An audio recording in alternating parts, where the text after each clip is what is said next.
Gjykata e Bashkimit Evropian me qendër në Luksemburg ka marrë padinë një çifti turistësh polak të cilët kanë vizituar Shqipërinë që janë ankuar për mashtrim. Çifti polak ka pasur prenotuar një hotel me 5 yje në Bregdetin shqiptar, pasur all inclusive të gjithë të përfshirë brenda paketës dhe sipas çiftit, momentin që ata kanë mbritur për 4 ditë, kanë qenë në një stres të tmerrshëm nga zhurmat e makinerive që prishnin pishinën e hotelit sepse ishte pa leje. Pra autoritetet po prishnin pishinën e hotelit. Dhe më e keqja që nuk është zbatuar paketa që ishte shkruar për cilën ata kishin paguar. Një prej vakteve ishte hequr pa ju dhënë shpjegim. Ankesat dhe gjyqje të tilla në botë janë krejtësisht normale dhe Gjykata e Bashkimit Evropian ka marrë vendimin që çiftit polak të rimbursojnë 1 për 1 të gjitha paketat që ata kanë paguar.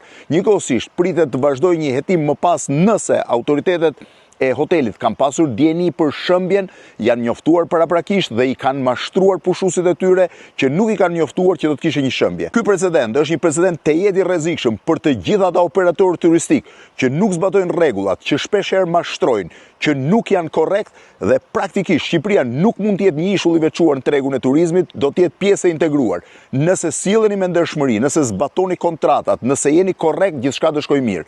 Nëse ndodhe kundërta, pra që mbështeteni mbi bashkëtimin, mbi idenë që turisti vjen një herë dhe s'vjen më, ai mund mos vi më, po të sjell dhe letrën e Gjykatës Evropiane që do të paguash mbrapsht madje një gjobë majme. Një mësim shumë i mirë për turizmin shqiptar dhe për të gjithë ata që nuk janë të ndershëm biznes.